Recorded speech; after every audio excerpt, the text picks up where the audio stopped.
Hola queridos amigos de Contexto. Amigos, hoy venimos con un tema muy interesante y vamos a hablar sobre las principales peregrinaciones en Europa desde la antigüedad y a lo largo de la historia. Bueno, las peregrinaciones han sido practicadas por muchos grupos humanos. Estas se realizan por diferentes motivos.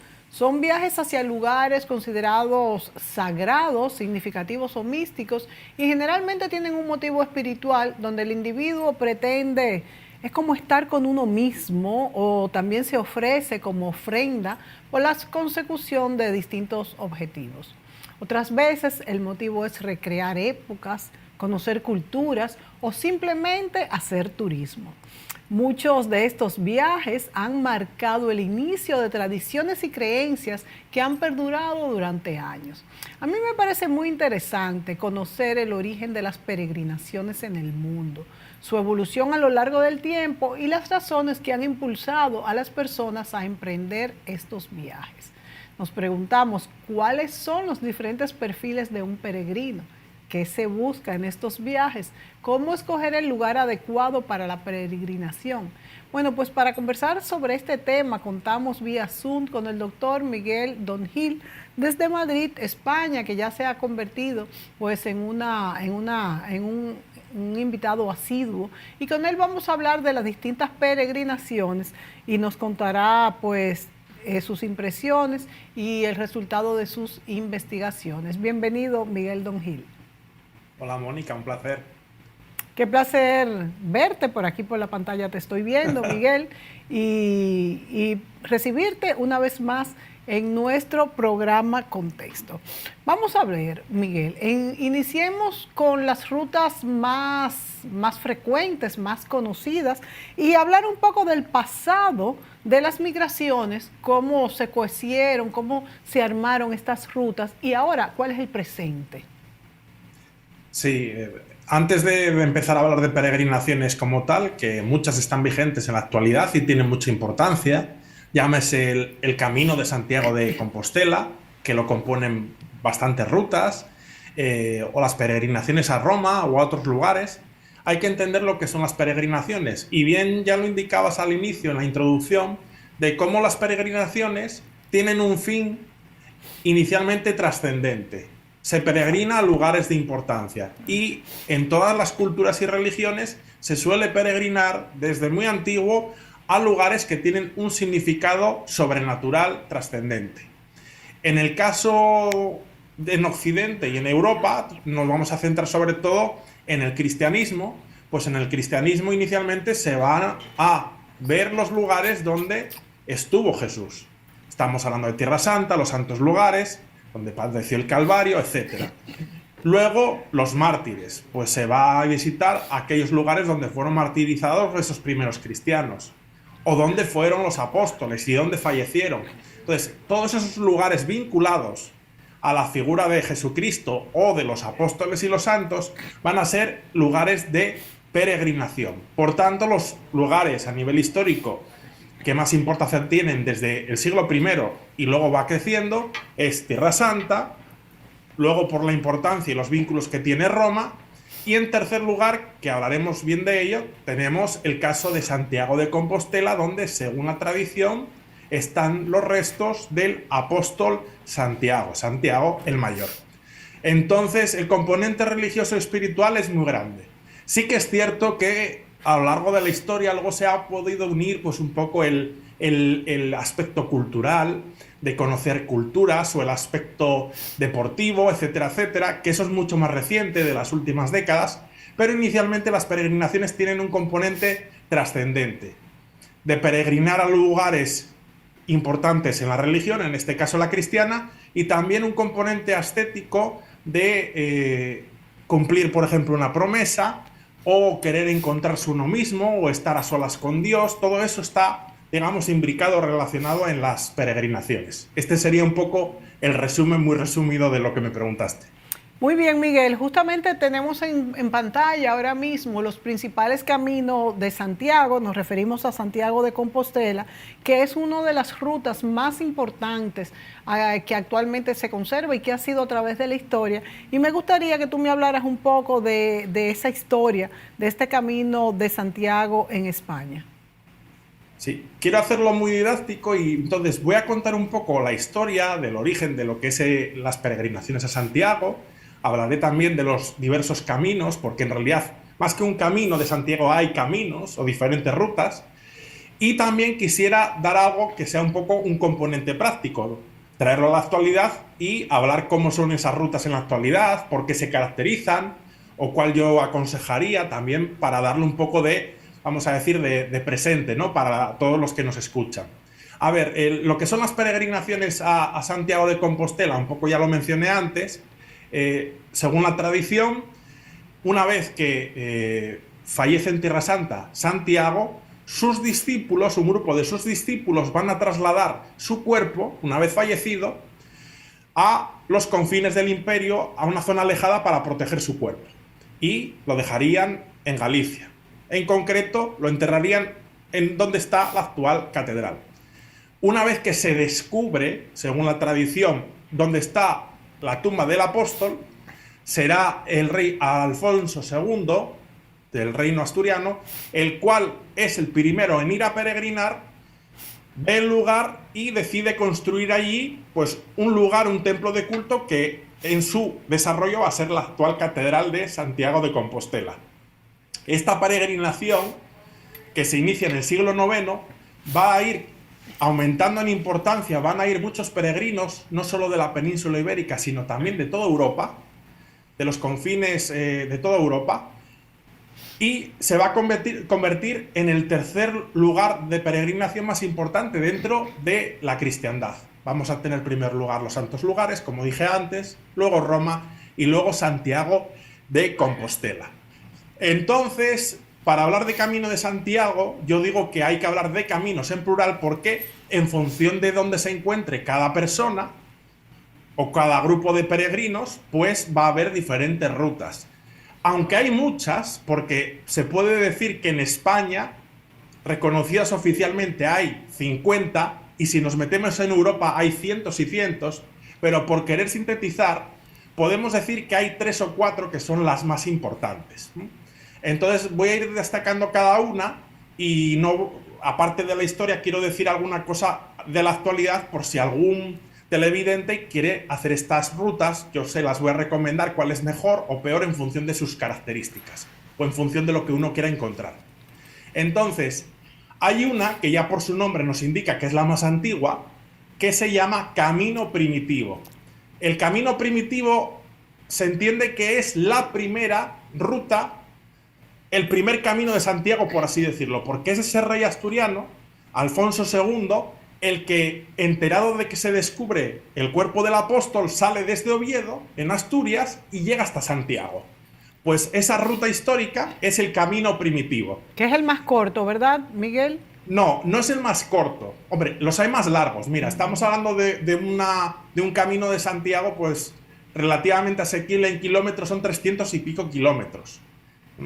300 y pico kilómetros que se pueden hacer en función de cómo uno lleve el paso. Pues no es de nada 12, corto entonces. 12 a 16 días. Bueno, si lo comparamos con el francés, que son 800 y claro, pico, es pequeño, ¿no? Y el Pero portugués, bueno. Y déjame ver, si ponen de nuevo el Vía de la Plata, veo que es muy largo también. Si ponen de nuevo el mapa. Sí. El tema es que por su extensión ya vemos que el primitivo no es de los más largos, estaría, digamos, en la franja de los que son relativamente cortos. Que es el amarillo, fíjense, es el amarillo, sí, que lo tenemos en pantalla. Sigue, Miguel. Pero es el más duro a nivel de resistencia física, porque todo lo que es la región de Asturias, y ya entrando todavía en Galicia, es una zona de muchas montañas, elevaciones, y exige, digamos, dentro de todos los caminos de Santiago es el más duro. Aunque por distancia, por extensión hay otros que son más grandes. Pero mi recomendación es, si hay personas que tienen resistencia física, están acostumbradas a caminar y les gusta ver la naturaleza, es el camino más, como dice el nombre, hasta primitivo, ¿no? Es el más exuberante, en el que uno no va a encontrar tanta gente por el camino, en que va a estar aislado, va a estar, vamos a decir, pues muy concentrado en lo que es el paisaje, la naturaleza.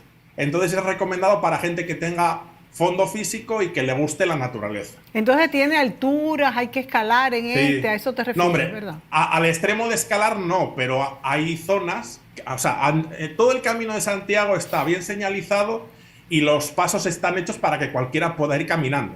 Pero hay elevaciones de más de 800 metros, entonces hay zonas de puertos, de subidas. Es fuerte. Si se hace en época que no sea verano, pues puede estar lloviendo o puede incluso ver nieve. Entonces, digamos que es de los más duros. Pero bueno, aunque digo que es de los más duros, cualquier camino de Santiago se puede hacer. No vamos tampoco a aterrorizar al público. ¿Cuál es la Pero mejor dentro de- época, Miguel, para hacerlo? En general, podemos decir, porque hay que tener en cuenta lo que es el clima en Europa y específicamente en España, la recomendación en España sería para hacer cualquier camino. En términos generales sería desde primavera, es decir, a partir de abril, mayo y hasta octubre. Esa sería la mejor época, porque van a ser meses donde los días son más amplios, donde hay más luz, donde el clima es mejor, aunque bueno, en primavera todavía puede llover algo, pero son los mejores meses en ese sentido. Y tampoco que haga demasiado sol, porque también puede ser muy caliente caminando. ¿Cuándo tenemos la mejor temperatura y la mejor estación de lluvia? Entendiendo temperaturas entre 20 y 26 grados, vamos a decir, o 18 y 26 grados y menos lluvia. ¿Cuál es el mes? A ver, los meses que sean dentro ya del buen tiempo, que sean más frescos, pues hay que estar en torno a mayo, de mayo a julio. De mayo a Pero julio. hay que decir que todavía en mayo puede haber lluvias en función de dónde nos encontremos. Y entonces si Pero nos vamos septiembre, octubre, Y septiembre, octubre ya empieza Más fresco. a bajar es un poco más fresco, pero todavía puede aguantar el buen tiempo, aunque en función de dónde estés, porque por el norte, en Asturias puede llover, pero poco. ¿Cuál sería el peor mes por afluencia? Lógicamente, ¿dónde tiene la gente en España las vacaciones? Agosto. Sí. Y la gente que viene de otros continentes, ¿cuándo viene? Pues donde hay mejor clima y te vienen en agosto, ¿no? Julio y agosto suelen ser meses donde hay mucha afluencia de peregrinos, hasta el extremo que en los caminos más transitados, que lo comentaré ahora, puede haber momentos de zonas en que haya casi que ir en fila india todos de seguido porque Uf. no hay dónde pasar. pues así se le quita la gracia. Si el camino de Santiago que a todo el mundo le viene a la mente es el camino que llaman francés. En realidad el camino francés empieza lindando entre Francia y País Vasco, ya en la frontera con España, y lleva hasta Santiago. Y este camino se llama francés porque unifica todas las rutas de peregrinación que vienen de Europa. Todas esas rutas se juntan y entroncan en el francés, que va desde Roncesvalles hasta Santiago, y que, como dije antes, son 800 y pico de kilómetros. Este camino es el que cuando se hace una película, o la imagen que todos nos viene a la mente en los documentales, suele aparecer. Tiene mucha dotación de infraestructuras, hay muchos albergues, hay muchos bares, hay muchas zonas donde comer, hay mucha asistencia al peregrino. La ruta es muy llana, muy agradable al caminar, está todo asfaltado o casi todo asfaltado, no hay zonas complicadas ni elevaciones, pero es en extensión larga, ¿no? La más larga. Pero esta es donde suelen ir todos los peregrinos del mundo, generalmente se suelen centrar en el camino francés, hasta el punto de que se calcula que un 80-85% de todos los peregrinos que hacen el camino de Santiago hacen el camino francés. Y en cuanto a visual, sensaciones, tú hablaste ahorita del camino primitivo, que era el más natural, vamos a decir. ¿Qué Sí, tal? sigue siendo. También tiene una bella vista, y podemos conseguir algunas fotos para ilustrarlo. Sí, a ver, el camino francés, a ver, toda España a nivel de naturaleza es bella, ¿no? Con diferentes paisajes. Sí que es cierto que a nivel de mucha naturaleza, árboles, muy frondoso, muy verde, es el norte, ¿no? Asturias, por ejemplo, el camino primitivo, también el camino del norte, que hablaremos ahora en unos minutos. Si En nos el ponen francés... el mapa de nuevo. Sí, continúa. En el francés vamos a encontrar diferentes paisajes, porque cruza bastantes comunidades autónomas. Son 33 etapas. Wow. O sea, 33 días caminando y vamos a recorrer muchas regiones de España al paso por lugares emblemáticos, ciudades, y vamos a ver cultura, tradiciones, gastronomía. Así que no es que sea un camino para nada pues feo, es bonito. Lo único que es más sencillo si lo que uno quiere es esforzarse o retarse a sí mismo, pues el primitivo pues es más duro y exigente. Este es más caminar sobre llano, ¿no? Sí. Pero bueno, también son 33 etapas que también es un reto Cuando físico. hablas de etapas, Miguel, ¿te refieres a días o cuánto es lo normal que se camine por día? ¿Cuántos kilómetros? Tengo entendido que hay personas que caminan mucho más que otras. Y también háblanos del certificado que te dan al final. ¿Cuántos kilómetros tienes que recorrer? ¿Cuánto es Sí. lo menos que se puede recorrer? ¿Y cuánto es el averaje? Mm. Cuando yo digo etapas, me refiero a jornadas de caminar. Las etapas, lo normal es hacer, hombre, hay gente que quizás porque tiene o sea, tiene mucha trayectoria o practica mucho deporte y igual pudiera hacer hasta 2 etapas en un día, ¿no? Forzándose mucho. Lo normal es que se haga una etapa por día. Y las etapas están bastante equilibradas para que sean en torno a 20 y pico kilómetros. Suelen estar en torno a 20 y pico, en los casos más extremos 30 y algo. Pero está pensado para que en 5 o 6 horas se pueda hacer. Perfecto. Y tú Y puedes está también... pensado para que a inicio y al final de etapa haya una población donde haya albergues para peregrinos, lugar para comer y todo eso está bien calculado. O sea, que puedes dedicarte un poco a la contemplación también, a Sí. ver, a ir a una iglesita, a un restaurancito y demás. Hay mucha gente que suele madrugar para salir pronto por la mañana, de ahí que más o menos llegan al final de etapa en torno a la 1, a las 2 de la tarde, pensando en ducharse, descansar un poco y luego ver un poco el lugar, pasear o comer o ver un poco el patrimonio que hay. Es lo que hace mucha gente. Una Ese es un pregunta, poco el Miguel. enfoque. Una pregunta. Si hay personas que tienen, qué sé yo, alguna debilidad y quieren hacer menos de los 20 kilómetros diarios, ¿también pueden hacerlo? Sí, sí, sí, sí. A ver, el camino, no hay una especie de velocidad exigida o rapidez. Uno puede dedicarse el tiempo que considere oportuno. Durante Es todo el más, camino hay sí, hostales, hay sí, hoteles. sí, sí, a ver, seguro, seguro, o sea, en el peor de los casos, vamos a decirlo así, va a haber al final e inicio de etapa, sobre todo en los caminos que son menos transitados, por ejemplo, en el primitivo o otros que son menos transitados. Pero en el francés, lo normal es que cada 10 kilómetros vas a tener alguna población, algún albergue, o incluso hay gente que decide ni siquiera moverse, es decir, yo me encuentro mal, estoy cansado, o tengo una ampolla en el pie, y decido pues quedarme en ese albergue y quedarme en esa población un día. No pasa nada por ello, Sí, muy a bien. efectos de conseguir un poco el objetivo, ¿no? Me preguntabas, y esa pregunta se la hace mucha gente, bueno, ¿cuál es el mínimo que yo debo recorrer para cumplir los requisitos para obtener ese certificado que todo el mundo ansía, mucha gente, que se llama la Compostela, que es el certificado que te dan en la catedral de Santiago de Compostela, que certifica que has realizado el camino y que mucha gente lo tiene con mucho cariño, lo enmarca, etcétera.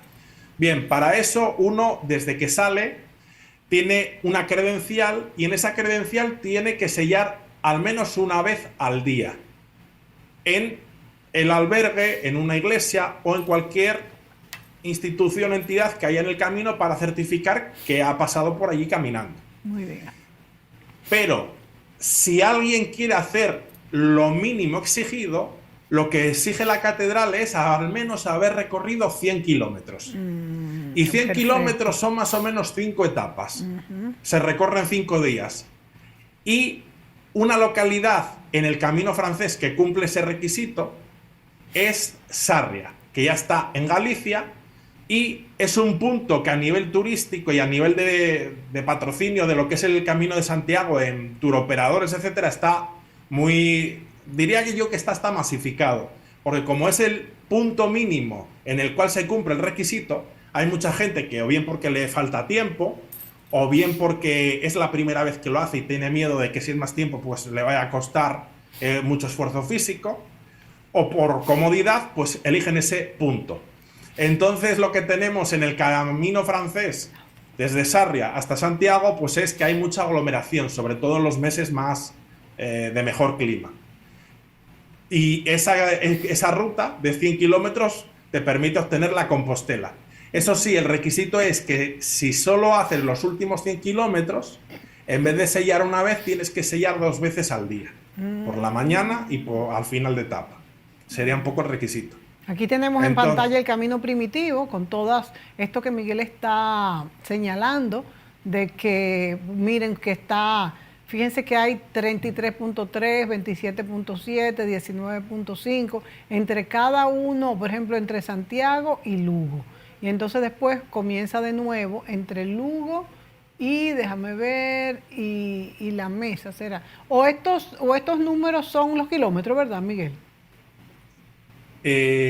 Creo que sí, no estoy viendo la imagen, pero creo que sí. Sí, los kilómetros. Bueno, aquí tenemos el camino primitivo. Si me ponen la anterior, ahí nos damos cuenta que esta llega de Oviedo a Santiago y vemos miren aquí en el mapa pequeño y fíjense las otras. Estábamos hablando ahora del camino francés, que es bastante amplio.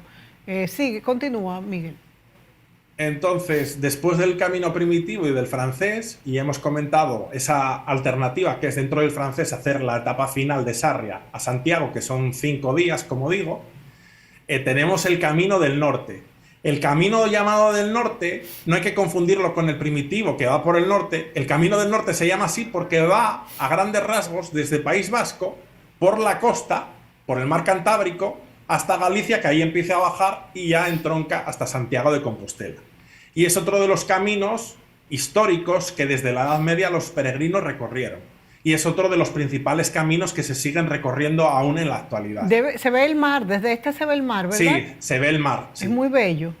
Ya en las últimas etapas no, cuando ya uno empieza ya a enfocar hacia el interior para llegar a Santiago. Pero sí, en las primeras 20 etapas aproximadamente se puede ver el mar.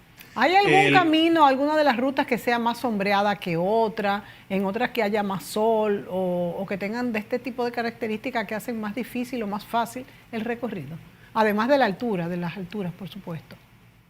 A ver, en cuanto al sol, cuanto más abajo estemos, es decir, todos los caminos que estén en la zona norte de la península van a ser por tendencia más frescos o va a hacer más frío, ¿no? Sí. Cuanto más bajemos, el camino francés ya empieza a hacer calor y más abajo la ruta de la Plata, que va desde el sur de la península hacia el norte, o el camino portugués, son todos caminos que va a hacer más calor. Salvo ya en las últimas etapas que todas al final llegan a Galicia y a Santiago, ¿no? Y ahí más o menos el clima es similar. Entonces, este camino norte que estoy comentando, pues tiene 825 kilómetros y tiene 35 etapas.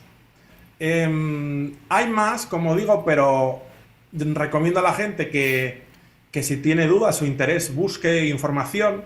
En concreto yo tengo una web que si alguien tiene interés puede, si tiene dudas, a entrar, que se llama, o mejor dicho, la URL es caminosdesantiago.org y ahí tienen información. Ahora yo voy a dar algunos consejos para las personas que quieren hacer el camino, que por ejemplo viven en República Dominicana, y qué consejos yo daría. Hay un servicio que es seguro y funciona muy bien, que es un servicio que da Correos, el servicio para enviar cartas en España, que es que hay un servicio específico para los peregrinos. Y es que si tú no quieres esforzarte tanto y llevar tu mochila contigo, el servicio de correos te coge la mochila en el albergue en el que estás y te lo lleva al punto siguiente. Y este servicio, que es totalmente seguro, no se pierde nada ni hay ningún problema, es bastante económico, ronda entre los 5 y los 7 euros. Entonces hay personas que quieren hacer el camino pero que no quieren llevar su mochila y así hacerlo más liviano. Hay este servicio de correos que se puede utilizar. Muy importante esto. Luego otro consejo es que si uno tiene pocos días o no se quiere esforzar mucho físicamente, pues haga, por ejemplo, esta opción que comentamos antes de los últimos 100 kilómetros saliendo de Sarria y llegando a Santiago de Compostela. Por extensión hay otra opción que está menos masificada y es más tranquila que la de Sarria, que es el camino inglés, que sale desde Ferrol, desde el norte de Galicia, y llega a Santiago, y son también unos 5 o 6 días. Es otro camino que no mencioné y es bastante cómodo. Un consejo básico que daría a cualquiera, y esto es muy importante, es que quien quiera hacer el camino, lo recomendable es llevar, bueno, pues o zapatos o playeros de trekking o botas, ¿no? En función del camino, pero lo recomendable es que ese calzado ya esté usado, porque hay gente que igual dice, voy a hacer el camino de Santiago y compro el calzado específico y lo uso, lo empiezo a usar cuando empiezo el camino. Error, porque siempre el calzado al principio nos molesta, entonces el pie se tiene que hacer al calzado. Entonces es recomendable usarlo durante varias semanas, ese calzado, para que cuando empecemos el camino no nos haga daño en los pies. Entonces eso es una recomendación básica que hay que tener en cuenta. Las medias también he escuchado que son muy importantes. Llevar vaselina por si acaso los pies sufren. Sí, las medias o calcetines, como se le dice aquí en España, lo ideal es que sean gruesos. Y a poder ser, lo mejor o lo más indicado es que sea de lana merina, que es un tipo de... Merina es un tipo de oveja. ¿Por qué? Porque es una lana que recoge mucho la humedad y mantiene el pie seco. Entonces, mejor de lana, que no sea sintético, por tanto, que sea de lana, y que sea de lana merina sería lo mejor. Y la vaselina es cierto, se recomienda a principios de la jornada, de la etapa, por la mañana, antes de salir y antes de ponerse las medias o calcetines, untarse de vaselina, porque evita la rozadura y evita que salgan ampollas. Entonces es recomendable. Esos serían unos pequeños consejos generales que podemos dar a los que nos escuchan. Miguel, vámonos a una pausa y vamos a hablar en el próximo segmento sobre otras rutas vinculadas a lo que es el Camino de Santiago. Volvemos de inmediato.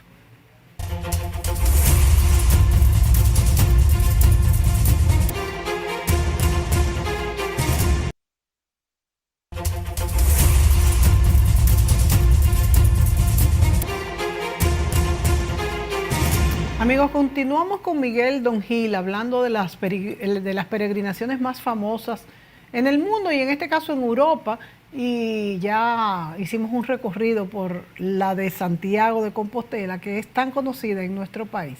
Pero me gustaría, Miguel, que nos hablaras de esas peregrinaciones que se conectan con las de Santiago y principalmente del Camino del Salvador, que también es muy famosa.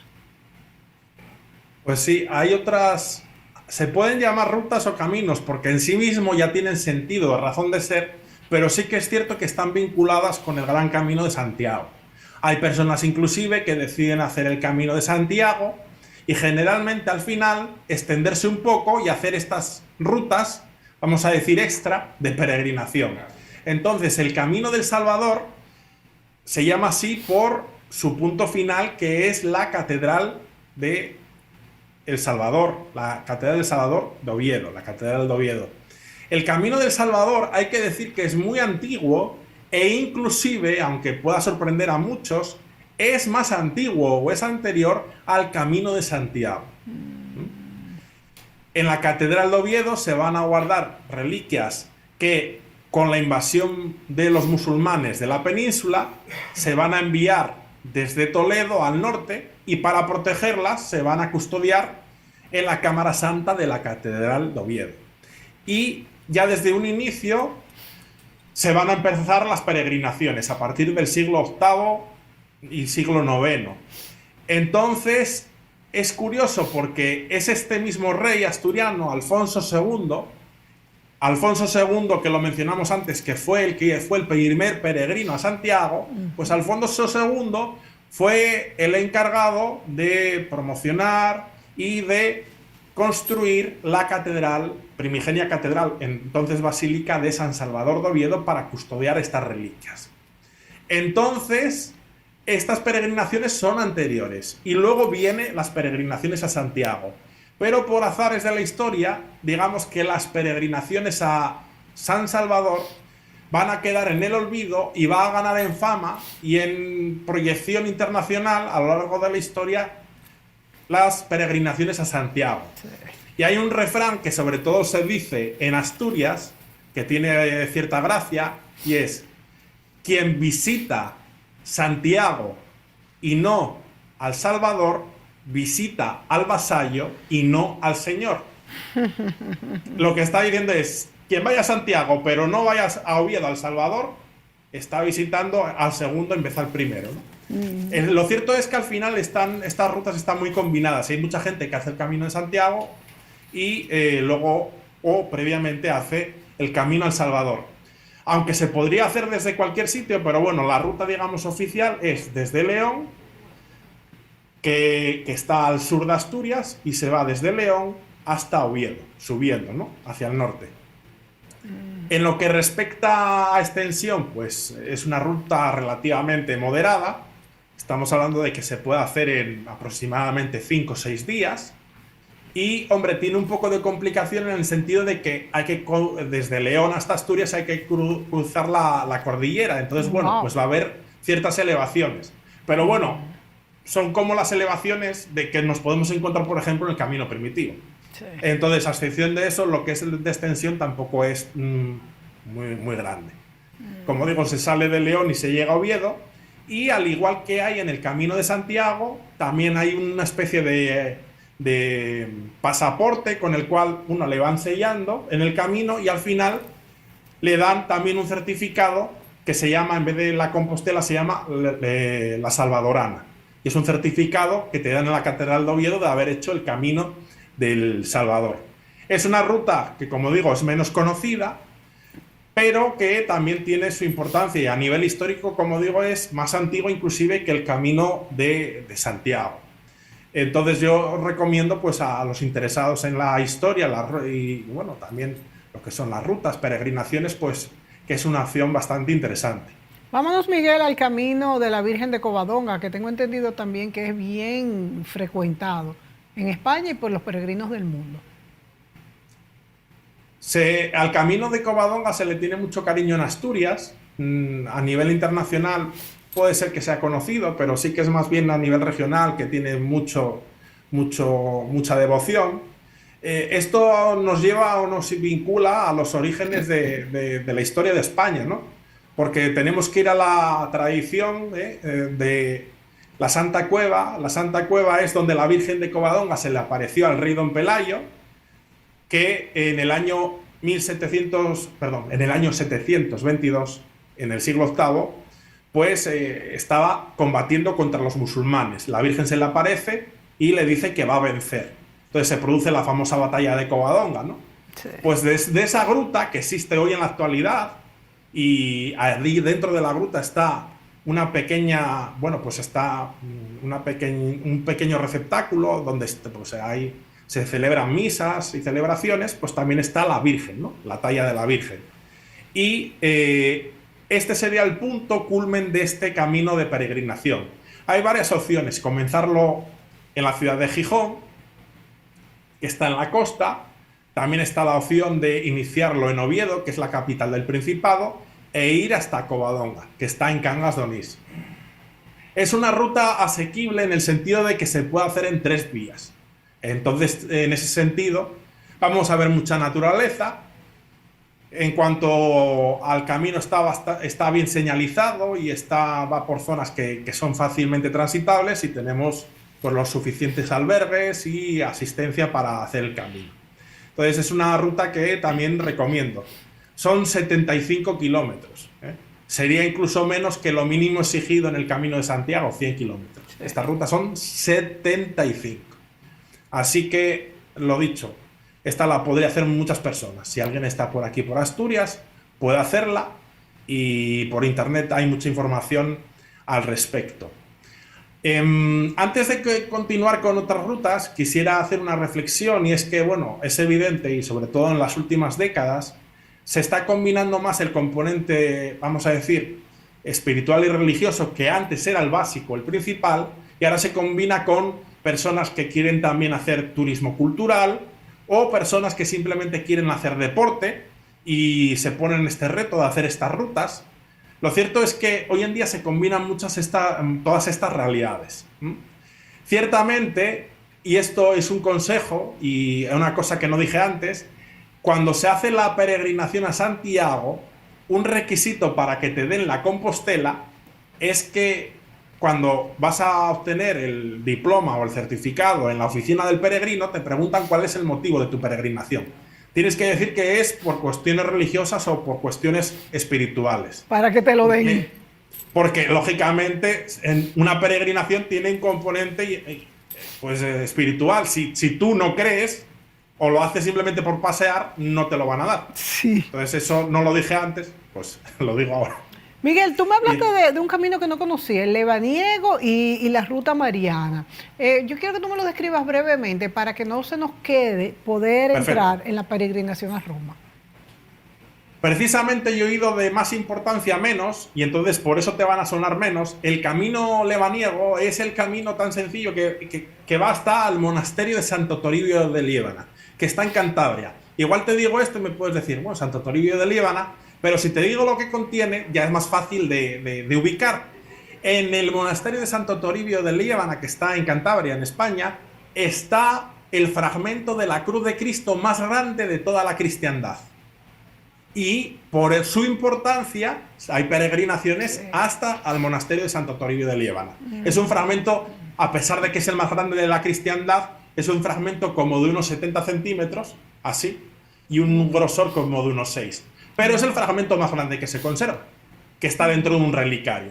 Entonces lo mismo, hay varias etapas, se puede hacer esa peregrinación en 3 días y lo mismo, si se hace, pues te dan un certificado de haberla cumplido. Además ahora estamos en el Año Santo lebaniego, entonces hay una gracia especial que este Año Santo va del 23 al 24, hasta abril en concreto.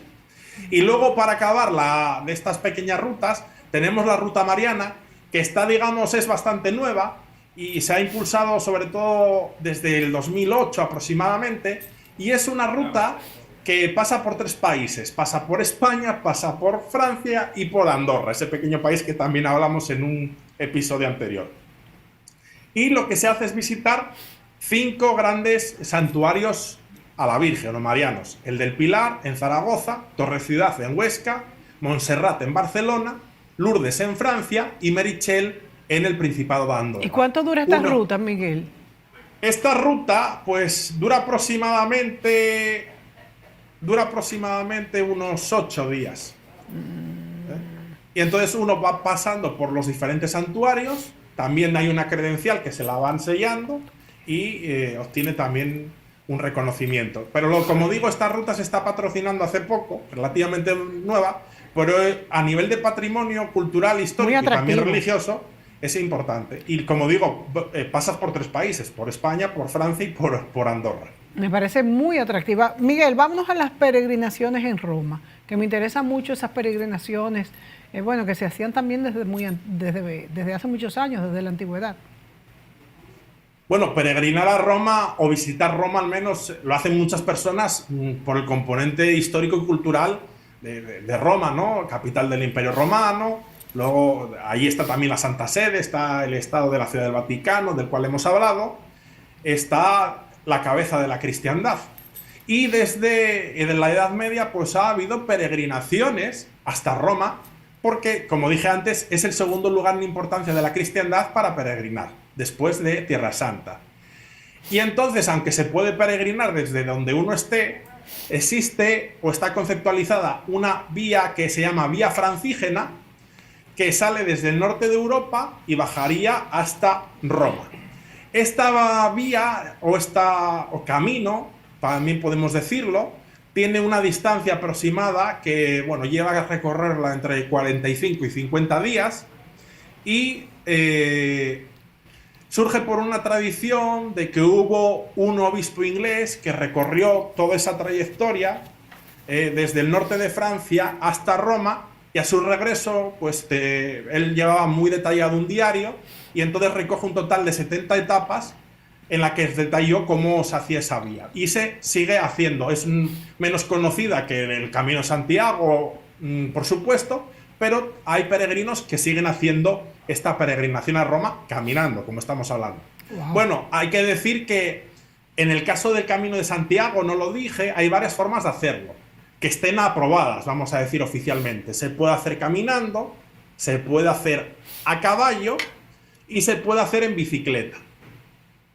Entonces, hay gente que igual prefiere hacerlo en bicicleta porque es más cómodo y bueno, caballo, aunque suene raro, hay gente que... No hay mucha gente que tenga caballo, pero hay gente que tiene caballo y la realiza a caballo y está aprobado para que se haga. Entonces, eso sería un poco la composición del lugar. No sé cómo vamos de tiempo. Bueno, yo creo que podríamos abordar un poquito de peregrinación en Tierra Santa. ¿Cuánto nos quedan, Ariel? Vámonos a Tierra Santa, a la próxima diapositiva.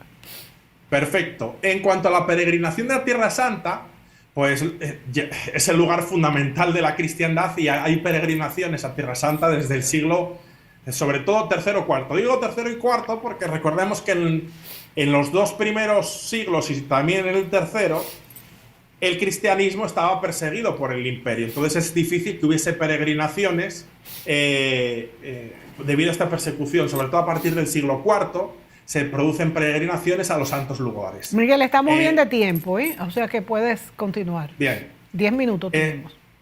Entonces, estas peregrinaciones que históricamente se han hecho, se han mantenido a lo largo de los años hasta el presente.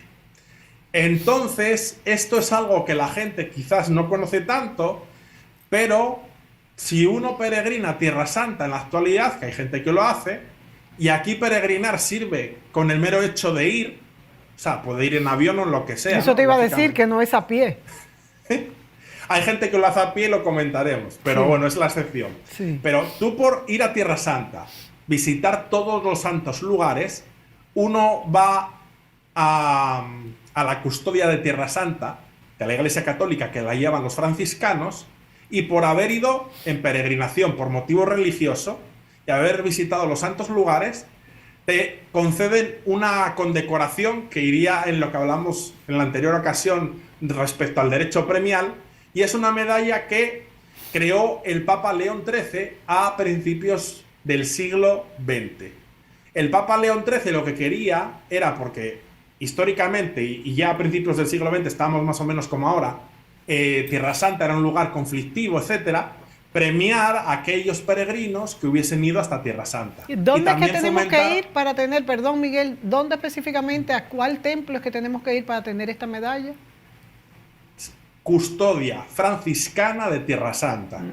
Uno pone esto en Google y le sale la web oficial de la custodia franciscana de la Tierra Santa. Pero hay que inscribirse entonces, ¿verdad? Y decir que uno va para allá para que poder que se lo sellen o que le den la medalla. ¿Cómo eso se hace el trámite. A ver, hay una sección sobre la medalla del peregrino, que es como se llama, en la web, y ahí está toda la información. Pero creo que el trámite y todo se puede hacer allí directamente.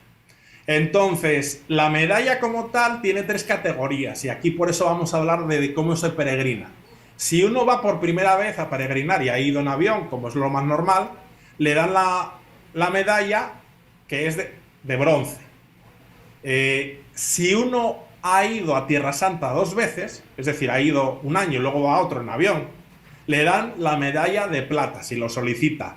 Y la de oro, y aquí está la excepción, está reservada a aquel peregrino que vaya caminando a Tierra Santa.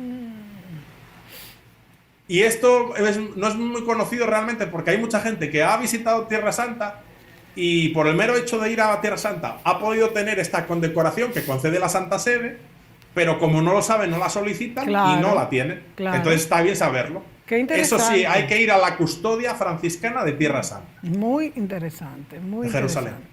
Yo no sabía esto y he ido a Tierra Santa. Me hubiera gustado tener la medalla. Pero pues mira, no recuerdo que haya ido a esta iglesia franciscana.